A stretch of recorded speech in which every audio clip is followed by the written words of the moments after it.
Բարև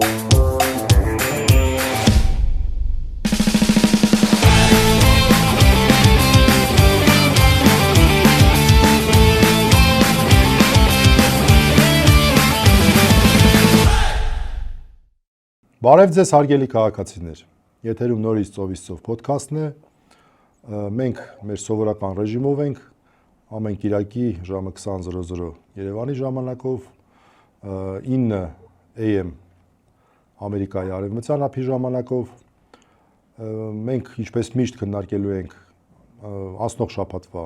կարևորագույն իրադարձությունները, հատուկ նշեմ, որ այս տեսագրությունը կատարում ենք մենք հուլիսի 4-ին Սահմանադրական դատարանի որոշման մասին տեղեկանալուց կարճ ժամանակ հետո եւ այն եթերում է լինելու հուլիսի 5-ին։ Եվ այս երկու օրերն էլ տոնական օրերն են։ Տոնական օրեր են, հուլիսի 4-ը այն օրը, երբ որ մենք տեսագրվում ենք Ամերիկայի Միացյալ Նահանգների համար, այն էլ ինչ տոնական օր, 250-ամյակն է անկախության, ինչի համար շնորհավորում եմ բոլոր նրանց, ում տոնն է այսօր, իդեմս իհարկե աղասի, եւ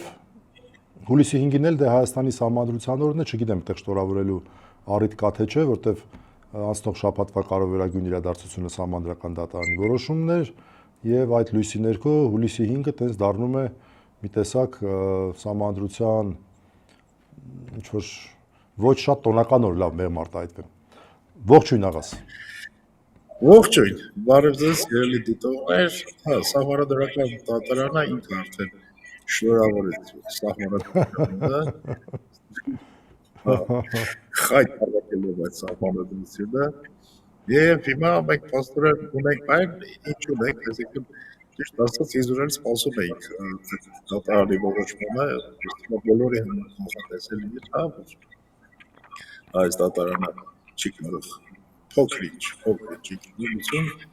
ցույց տվել եւ անցնել Նիկոլի որոշման դեպքից։ Նիկոլի որոշումը դիտարկանել ընտրությունների կեղծիքները բնականաբար արվեների ոչ դրական, որ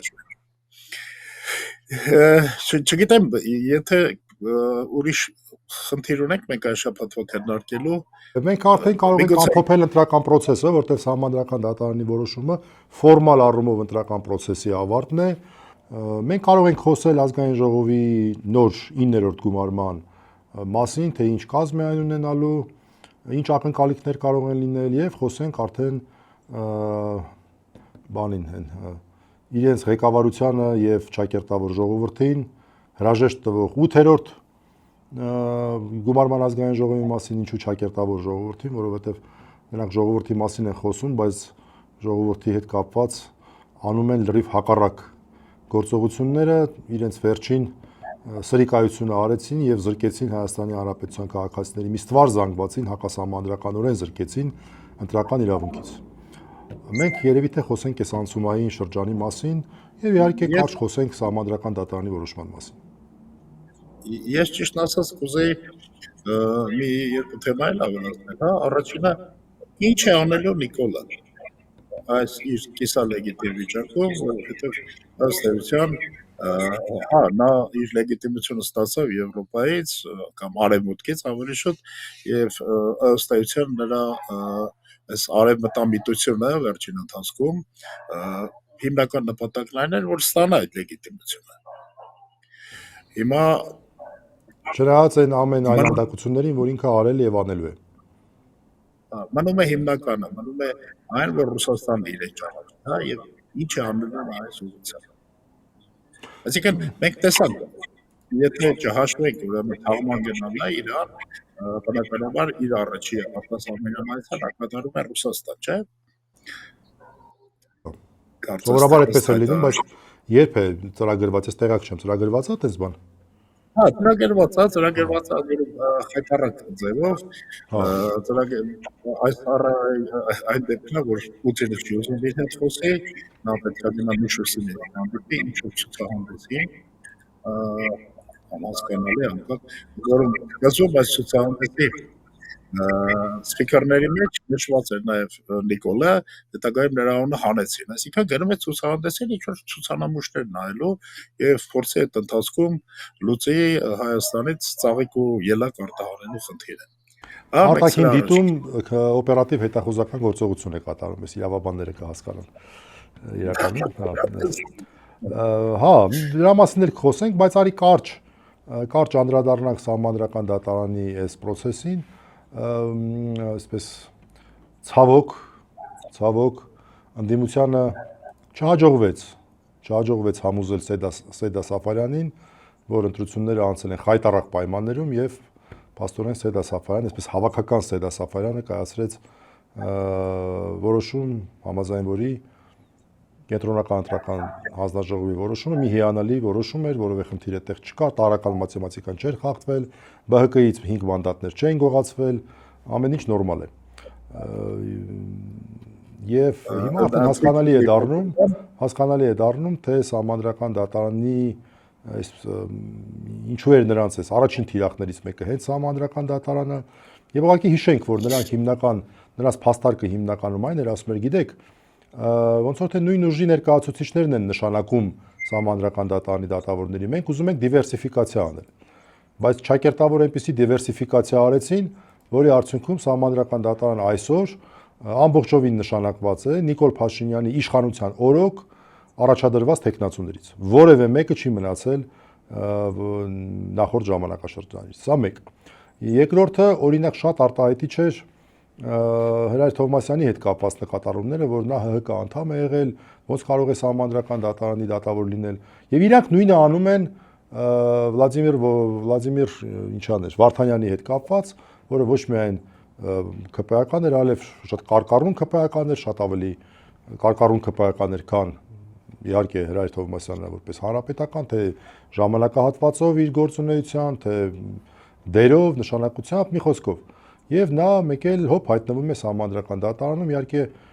ակնհայտ է, որ այնտեղ գնացել է կարճ ժամանակ հետո Սահմանադրական դատարանի նախագահ դառնալու, ենթադրում եմ, ուրեմն նպատակով։ Թեև նշենք, որ ոչ Վլադիմիրը, ոչ էլ Արտակ Զեյնալյանը չմասնակցեցին այս Սահմանադրական դատարանի որոշմանը, բայց ես կարծում եմ, որ դա բան չի փոխում, որովհետև այնտեղ էր մեծն իրավագետ, գուրու իրավագիտության Սեդա Սաֆարյանը։ Գիտես, հիմա Սահմանադրական դատարանի դատավորները այս իրենց որոշմամբ հայտարարեցին, որ իրենք բոլորը Սեդա Սաֆարյանն են։ Իրենք բոլորը ինչ։ Որևէ տարբեր։ Ինչ։ Իրենք բոլորը ինչ չլսեցի։ Հայտարարեցին, որ իրենք բոլորը Սեդա Սաֆարյանն են։ Հա, իդեպ, ես մի բան եմ ուզում ասել, շատ անկեղծ առանց որևէ կատակի, ամենայն անկեղծությամբ եմ ասում, Սեդա Սաֆարյանի անունն է դուրս եկել։ Բայց ես ամենայն անկեղծությամբ Սեդա Սաֆարյանին համարում եմ Սահմանադրական դատարանի դատավորներից առնվազն ամենաանկեղծը։ Սա ուզում եմ հատուկ Համաձայն։ Եվ Սեդա Սաֆարյանը վերջի մարդն է, որին կարելի է քննադատել Սահմանադրական դատարանում, սա էլ հատուկ ասեմ։ Գիտես ինչ, լավ Սահմանադրական դատարանը արեց այն, ինչ որ պետք է աներ։ Ես ճիշտ ասած մի փոքր ավելի երևի ոչ իրավական, բայց քաղաքական հարց է հետաքրքրում։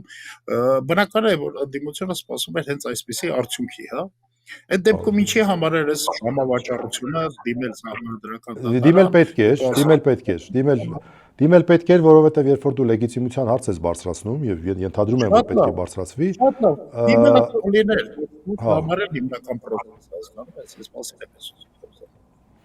Դու պետք է ցույց տաս, որ բոլոր հնարավոր միջոցներին դիմել ես եւ նաեւ կարեւոր էր այդ փաստարկները համախումբ ձևով ներկայացնելը, որտեղ Սահմանադրական դատարանը դռնբաց էր նիստերը իրականացվում, փաստարկները բոլորի համար տեսանելի են, լսելի են։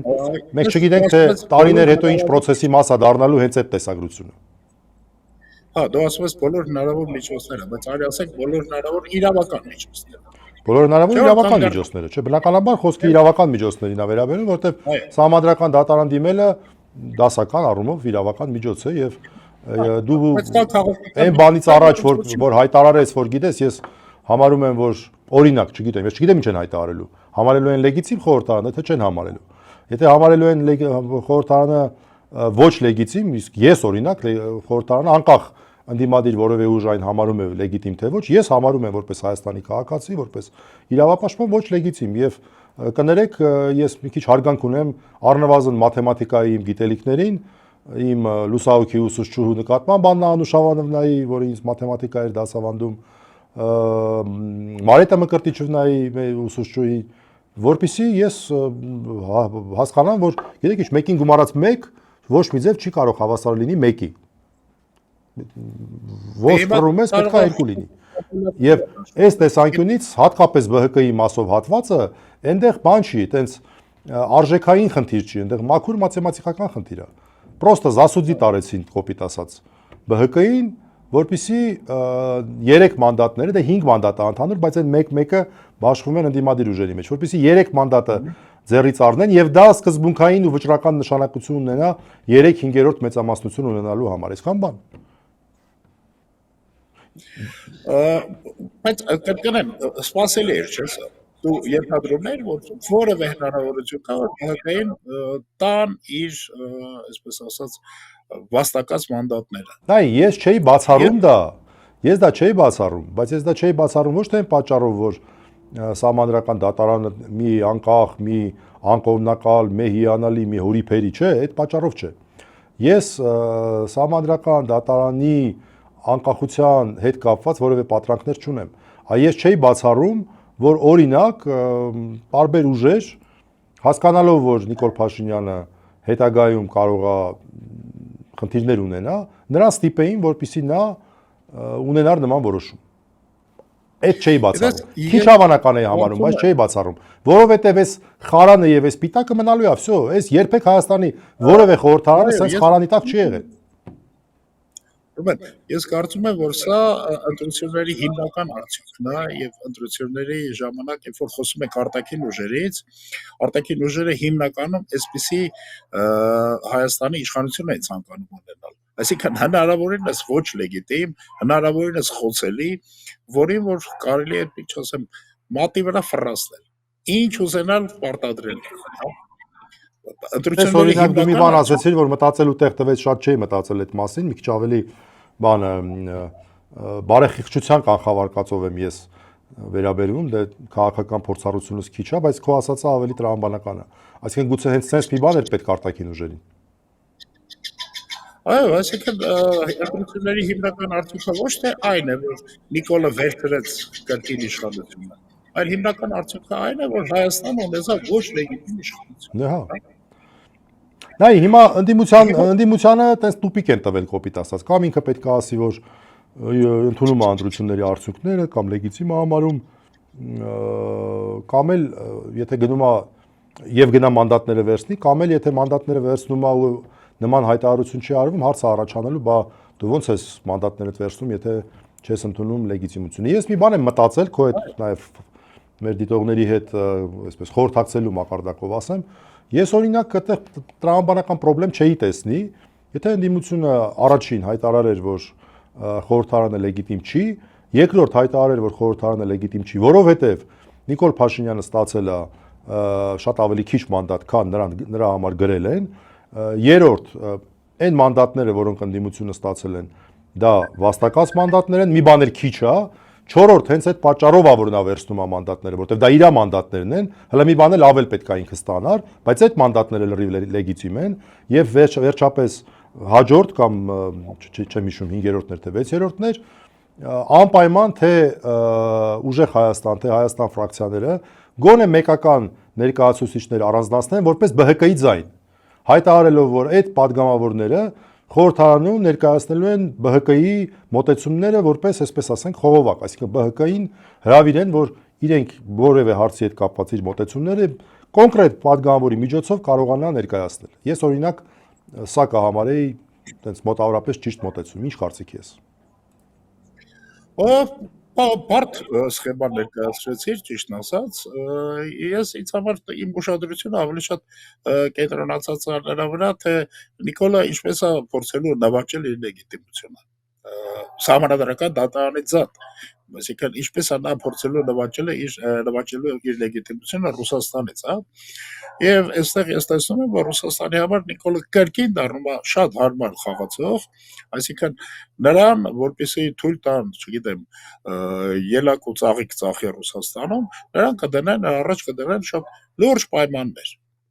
Եվ կարծես թե այդ պայմանները արդեն հնչում են։ Դարքեր էր, որ Հայաստանի փոխարտգործնախարարներ կարծեմ, բավականին այսպես հպանցիկ, բայց կարևոր հայտարարություն արեց, հա, որ ասում էր, այո, Հայաստանը ԵԱՏՄ մաս է եւ ինչ կասկած կա, որ ասենք Հայաստանի մաս կազմող թրիփը նույնպես աշխատելու է ԵԱՏՄ օրենքներով, հասկանաս, ծիծաղելի մի բան, որ ես չգիտեմ, կարծես թե մարդկանց ուշադրությունը չսեբեռվեց սրա վրա, բայց ես կարծում եմ, որ սա այն հիմնական բազարն է լինելու, Նիկոլի հետ տաների ամուսները։ Այսինքն հիմա ես այդքան էլ համաձայն թույլ այդքան էլ համաձայնություն չբան չանեմ, ես չեմ հավակնում քաղաքական հարցերից ավելի շատ այսպես պատկերացնել, քան դու, դա միանշանակ, բայց իմ մոտ նես տպավորությունն է, որ մի տեսակ կարմիր գծեր են անցած, էլի Ռուսաստանի հետ հարաբերությունների կարգավորումը մոտակա շրջանում շատ դες չեմ պատկերացնում։ Լավ, արի բանավեճի չվերացենք, ամեն դեպքում ֆիքսեցինք մեր մոտեցումները, հələ տեսնենք թող գնա Ռուսաստան, թող հետ գա, մի շաբաթ 10 օր էլ անցնի, հələ հասկանանք այդտեղ մենք ինչ ունենք։ Ես կարծում եմ հարաբերությունների ջերմացում արձանագրել հնարավոր չի լինելու։ Չէ, հարաբերությունները չեն ջերմանում։ Բա ինչ։ Հարաբերությունների ջերմացման մասին չի խոսքը պարզապես Նիկոլից այս մի կտորը վերցրել, հա, որ հիմա ասենք հնարավոր է հարաբերություններ, հետո մյուս քայլերը, որ Ադրբեջանը Թուրքիան։ Արդեն Ռուսաստանի համար անընդհատ խոսքը գնում է այդ 300,000 ադրբեջանցիների վերադարձի մասին։ Արի վերադարձ չասենք, էլի։ Հայաստան բնակեցման մասին, ոչ թե վերա, այլ պրոստը բնակեցման մասին։ Դա ադրբեջանական նարատիվ է, էլի, այդ որ ասում են վերադարձ չի, դա ուղղակի ասպատակություն եւ ուրեմն բնակեցումը։ Այս դեպքում արդեն գիտես ոչ հայտնվել է Նիկոլը շատ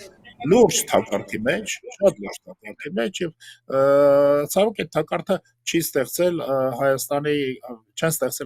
քաղաքացիները, այլ ստեղծել են արտաքին ուժերը եւ նա չգիտեմ ոնց է փորձելու այդ թակարդից դուրս գա, որովհետեւ ասենք մարդկանց նորից բանտարկելով, ազատ խոսքը լռեցնելով, անգամ եկեղեցու դեմ հարձակումներով այս թակարդից դուրս գալ նրան չի հաջողվել։ Չէ, բայց ամեն դեպքում մենք նշենք, որ ընտրությունները ցիկլը մենք փակում ենք, այն ընտրությունների մասին շատ երևի խոսալու առիթ չի լինի։ Մեր հաղորդման շրջանակներում առիթ ունեցել եմ ասել, բայց բացառապես կարծում եմ մեր քաղաքացիների ակտիվ քվեարկության շնորհիվ եղավ վերջի օրերին, որտեղ իրանք իրանց զայները գիտեն, խոսքը ընդդիմադիր զայների մասին է, որ Նիկոլ Փաշինյանին երկու բան չհաջողվեց ամեն դեպքում, անգամ սահմանադրական դատարանով։ Առաջին հոգեբանական շեմ հաղթահարել 50+1-ի, նա 49% հավաքեց իտոգում 50+1, 50% չհավաքեց։ Սա կարևոր եմ համարում, եւ երկրորդ ամեն դեպքում նա տոկոսային առումով եւ մանդատային առումով կորուստներ ունեցավ, ճիշտ է, 3-ը գողացավ բարձիբուն իմաստով, բայց ամեն դեպքում իր ունեցած մանդատներից նա շատ ավելի պակաս թվով մանդատներ է ստացել այս անգամ։ 7 մանդատ պակաս է ստացել։ Նորազգային ժողովը ինչ խնդիրներ ունի լուծելու։ Առաջին խնդիրը բնականաբար Նիկոլի նորից վարչապետ կարգել։ Ընթացակարգային է, դա նույնիսկ օրենքով ոնց որ եթե չեմ սխալվում, անգամ քվեարկությունն էլ չի լինում, ինքը օրենքի ուժով է կարծեմ համարվում ընտրված վարչապետ, եթե չեմ սխալվում, էլի։ Որտեվ եթե ինչ որ շեմ կա, եթե դրանից ավել է ստանում, էլ քվեարկության չի էլ դրվում հարցը։ Ինչ խնդիրներ կան, որ ասենք խնդրահարույց են այս կազմով ազգային ժողովի համար։ Ես կարծում եմ դա առաջարկել նոր սահմանադրության հանձնարարություն։ Բնականաբար, դա է օրակարգը։ Նոր սահմանադրությունն է օրակարգը, իրանք փորձելու են, որ մենք չեմ բացառում, շատ անկեղծ ասեմ, որ արդեն իրանք հաջողվել է որոշակի պայմանավորվածություններ ձեռք բերել ընդդիմադիր մանդատներ ստացողների հետ, բայց պրոստը շատ մեծ թիվ է դա։ Այսինքն իրանց 8 մանդատ է պետք, 8 падգամավոր պետքա իրենց կողմը գրավեն, որպեսզի կարողանան պարլամենտով անցկացնեն ազգային ժողովով պարլամենտով անցկացնեն սահմանադրական նախագիծը, հետո տանեն նոր նրանից հետո կարան տանեն հանրաքվեի։ Ընդ որում իրանք հիմա արդեն պատրաստվում են հանրաքվեի ընտրական ցուցակները մաքրելու process իրականացնելով, դա շատ կարևոր է, որովհետև ի տարբերություն ընտրությունների հանրաքվեն մի շատ կարևոր ուրեմն կողմ ունի։ Ոչ միայն որպեսզի հանրաքվեիով այոն անցնի, այսինքն դրված հարցը անցնի տվյալ դեպքում սահմանադրությունը, ոչ միայն պետքա որ քվեարկության մասնակցածներից կեսից շատը կողմ քվեարկեն, այլև ցուցակներում գտնվողների ոչ պակաս քան 1/4-ը։ Սա շատ կարևոր եւ շատ բարձր շեմ է։ Իսկ դա ապահովելու համար մի ձև կա, ցուցակների ընդհանուր թիվը նվազեցնել, եւ դա իրանք անում են շատ այսպես խորամանկ ձևով։ Սկզբից կեղծ լուրեր տարածեցին, թե իբր Ռուսաստաններից գալիս են ընդդիմության օգտին քվեարկելու։ Ես դա կեղծ լուր եմ համարում, դա փաստերի ստուգմամբ, երբ որ դնես նորմալ ստուգես, կտեսնես, որ էապես չի աճ եղել Ռուսաստանից եւ ոչ պակաս աճ ա եղել Եվրոպայից եւ ուրիշ երկրներից։ Այդ քիչ են ասում, որ գալիս են կամ բերում են, որպեսզի Նիկոլի համար քվեարկեն։ Լիքը մարդ ես գիտեմ, որ եկել են Նիկոլի համար քվեարկելու համար եւ եկել են ընդդիմության համար քվեարկելու համար։ Ոչ մի այսպես հատուկ բան չի եղել, որ այդպես 10 անգամ շատ կամ թեկուզ 2 անգամ շատ ընդդիմության, բայց իրանց հաջողվեց մեր բոլորի ուղեղները լվանալու միջոցով մեզ համոզել, որ Ռուսաստանից հատուկ եկել են շատ ավելի շատ, որպեսզի Նիկոլ Փաշինյանի դեմ քվեարկություն անեն։ Դա ինչի արեցին, որպեսզի հաջորդ քայլով բերեն այս արդեն հերացող ազգային ժողովի վերջին քայլ որպես ընտրական օրենսգրքում փոփոխություն, որ ընտրական իրավունք ունեն միայն ինչ որ որոշակի ցենզ ունեցող որոշակի ժամանակահատված Հայաստանում մշտապես բնակված անձինք։ Իսկ դա ցուցակներին է ուղիղ վերաբերում։ Պատկերացրիր։ Բայց ես նույնիսկ տեխնիկապես չեմ պատկերացնում, հնարավոր է ցուցակները այդպես մաքրել, այսինքն ինչ։ Դե հեսա մյուս ազգային ժողովում այս գործողությունների մնացած քայլերը կարվենք տեսնենք։ Ես ուղղակի այլ տարբերակ չեմ տեսնում, որովհետև հակառակ դեպքում սրա վրա այդքան կենտրոնանալը ուղղակի ժամանակի վատնում եմ համարում, որովհետև ինչի պետք է այսքան կենտրոնանալ։ Ես վստահ եմ, որ դա երկարաժամկետ կտրվածքով ուղղված է հենց ցուցակները կրճատելուն, նվազեցնելուն, որպեսզի երաշխավորեն հանրաքվեի արդյունքները, որովհետև 50+1-ը ավելի շատ ձայն ստանալ ավելի հեշտ է ապահովել, քան ցուցակում ընդգրկվածների 25%-ի կողմ ձայնը։ Այդ դա խնդրեմ է, այդ դա են ուզում լուծեն, լուծում են շատ խորամանկ ձևով, նվազեցնելով ընդհանուր քանակը։ Գիտես, ես կրկին ուրեմն վերադառնամ իմ թեմային, որը մի քանի անգամ բարձրացնում եմ, հա, իհարկե սահմանադրական հանրաքվեն կամ նրա արդյունքները, կամ նրա process-ը շատ հարմար առիթ է քաղաքական ակտիվացման համար։ Բայց տեսնելով թե ինչպես են անդիմադիրները իրենց պահում անգամ ընտրությունների հետ կապված, ես կարծում եմ, որ այս մտավախությունները Նիկոլը պետք է որ չունենա։ Գիտես, մեր ընդդիմությունը համաշխարհային ռեկորդ խփեց քաղաքական պասիվացման արագության մակարդակով։ Սենց պասիվացում ես sense բան չէի տեսել։ Լուրջ դա ռեկորդ կարա լինի, այդպես ժամերի ընթացքում բայց խոսքը պասիվացման մասին չէ, այսինքն պասիվել եղել է, չէ, դե դու չես հիշում, թե որ ակտիվ ընտրարշավեր, բաներ, մեկ էլ չարախ, sense մի անգամից դուրս ծեցում ես մարդ։